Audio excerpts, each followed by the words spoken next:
Hello guys, अभी हम पढ़ने वाले हैं top questions of dot net. So पहला क्वेश्चन है डॉट नेट फ्रेमवर्क।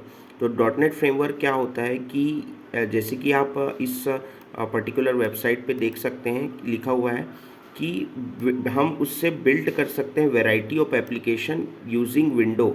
ओके, हम वैरायटी ऑफ एप्लीकेशन बिल्ड कर सकते हैं।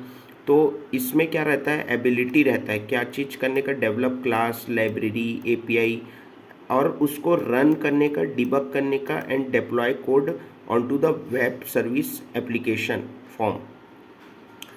These are the key use of the framework. तो डॉट नेट फ्रेमवर्क का ये की यूज़ है। ओके, एंड ये बहुत सारा लैंग्वेज सपोर्ट करता है, अलॉट ऑफ लैंग्वेज। जैसे कि हम देख सकते हैं सी शार्प हो गया, एफ शार्प हो गया, विजुअल बेसिक हो गया, and all the way to Perl. Perl भी एक लैंग्वेज है और काफ़ी सारा। सो डॉट नेट फ्रेमवर्क अपने अंदर क्लासेस, लाइब्रेरी, एपीआई और डिफरेंट लैंग्वेज को सपोर्ट करने का प्रॉपर्टी रखता है। And the object oriented model पे ये काम करता है in the dot net framework. उसके बाद जैसे कि हम देख पा रहे हैं कि what are the some common component of dot net. Common component हमारे पास क्या क्या होते हैं डॉट नेट का। तो a lot of common component होते हैं, जैसे कि उसमें से बेसिकली मेनली कौन सा हमारा कंपोनेंट होता है, जो कि है dot net class library, dot net class library, then framework, then language run time, application domain and profiling. ये सारे कॉमन कंपोनेंट होते हैं ड्यूरिंग डॉट नेट। जिट क्या होता है, JIT in dot net. So JIT means होता है जस्ट इन टाइम, जो कि कन्वर्ट करता है compiler that is use to convert intermediate code and native code easily. Compiler जो होता है वो intermediate code and native code को कन्वर्ट कर देता है।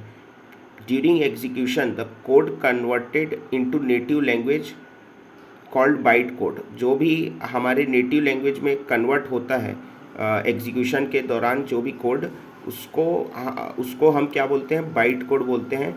And the processed bye CPU. कौन इसको प्रोसेस करता है, CPU. And the framework help with the conversion. Okay,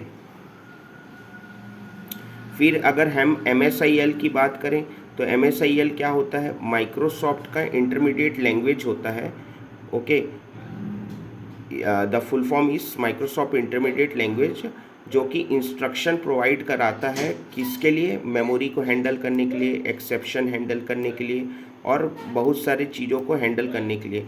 it provide instruction also to initialize, store value and method easily.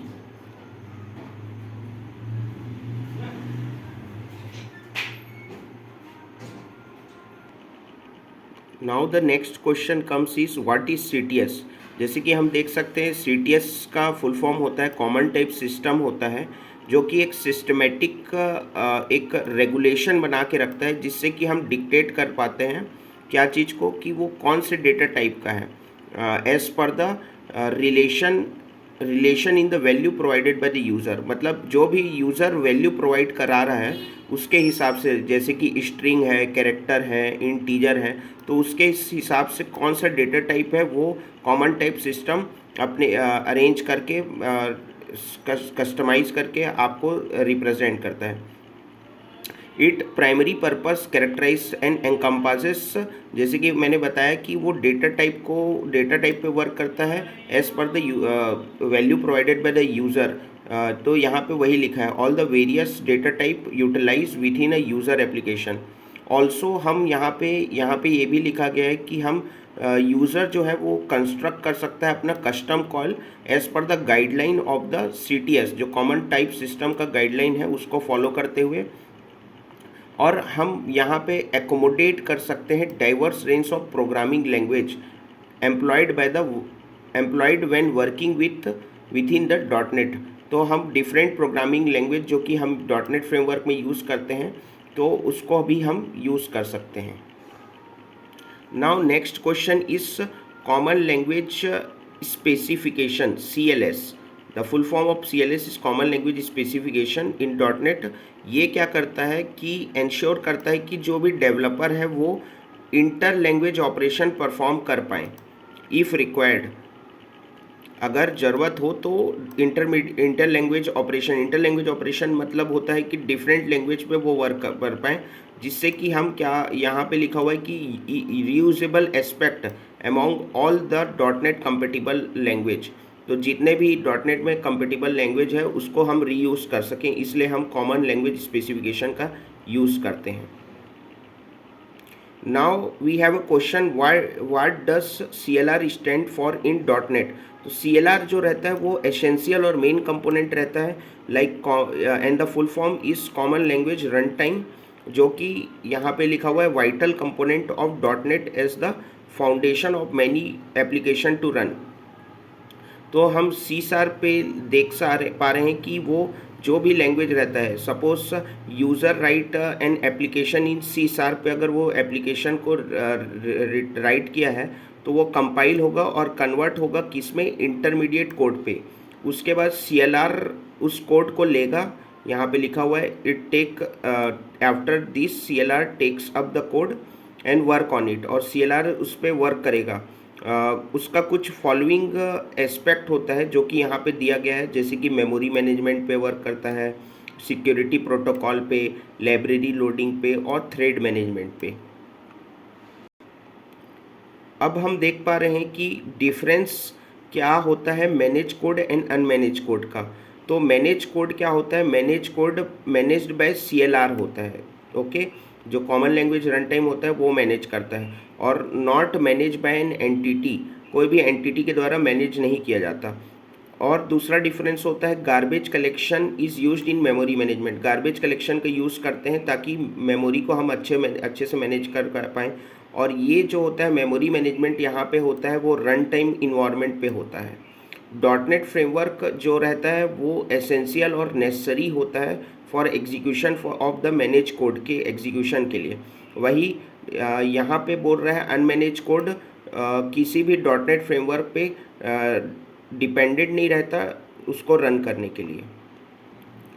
वही अगर हमारा क्वेश्चन आता है कि हम मैनेज कोड को कैसे .NET फ्रेमवर्क पे एग्जीक्यूट कर पाएँ, तो हमारे पास कुछ पॉइंट होते हैं जिससे कि हम एग्जीक्यूट कर पाते हैं। तो सबसे पहले एक कंपाइलर चूज़ करते हैं जो कि that execute the code written by the user, जो कि यूज़र जो कोड लिख रहा है उसको एग्जीक्यूट करता है, और फिर वो कन्वर्ट करता है उस कोड को intermediate language using a compiler, intermediate language में। फिर हम उसको पुश कर देते हैं कहाँ पे, CLR पे, जो कि कन्वर्ट करता है convert it into native code. Native code में कन्वर्ट हो जाता है, जो भी उसका नेटिव कोड होगा उस पर कन्वर्ट होगा, किसके through, using JIT means just in time. Native code is now executed using the .NET run time, और फिर वो जो भी नेटिव कोड रहेगा यूजिंग जस्ट इन टाइम उसको हम एग्जीक्यूट कर सकते हैं .NET रन टाइम पे। फिर हम देख पा रहे हैं कि स्टेट मैनेजमेंट क्या होता है। तो स्टेट मैनेजमेंट क्या करता है कि कॉन्स्टेंटली मॉनिटर करता है and maintain the state of object on in the run time. तो बेसिकली रन टाइम पे ऑब्जेक्ट का स्टेट को मॉनिटर करता है। जैसे कि हम देख पा रहे हैं कि एक वेब पेज और एक कंट्रोलर, वो तो जो होता है वो is considered as an object. तो ऑब्जेक्ट क्या होता है, वेब पेज और कंट्रोलर को हम ऑब्जेक्ट मान के चलते हैं। तो दो प्रकार का स्टेट मैनेजमेंट होता है, जैसे कि क्लाइंट साइड होता है, ओके। क्लाइंट साइड जो कि क्लाइंट साइड स्टोर इंफॉर्मेशन करता है, कहाँ पे, क्लाइंट के मशीन पे स्टोर करता है, और form mostly of reusable and simple object से बनता है वो। और सर्वर साइड का क्या होता है कि स्टोर करता है information on the server and make it easier to manage and preserve the information on the server. तो ये जो भी इंफॉर्मेशन रहेगा वो कहाँ पे मैनेज करेगा, server, information on the server. फिर हम देख पा रहे हैं कि ऑब्जेक्ट और क्लास में डिफरेंस क्या है। ऑब्जेक्ट क्या होता है, इंस्टेंस ऑफ अ क्लास होता है, इंस्टेंस होता है क्लास का। और क्लास क्या होता है कि एक टेम्पलेट बनाते हैं for creating an object. Object बनाने के लिए एक टेम्पलेट होता है जो कि क्लास होता है। Class become an object after instantiation. तो क्लास एक बार इंस्टेंशिएट करने के बाद क्लास जो है वो ऑब्जेक्ट बन जाता है। और जब the basic scaffolding an object, because हमने बोला कि यहाँ पे टेम्पलेट होता है, ऑब्जेक्ट बनाने के लिए, इसलिए बोल रहा है कि the basic scaffolding, scaffolding means creating of N object. तो इस ऑब्जेक्ट बनाने के लिए बेसिक मेथड होता है। Use to access property from a class. तो हम यहाँ पे क्लास से जो भी प्रॉपर्टी है वो एक्सेस कर सकते हैं ऑब्जेक्ट पे। और ये क्या करता है, क्लास जो होता है वो डिस्क्राइब करता है मेथड एंड प्रॉपर्टीज़ को।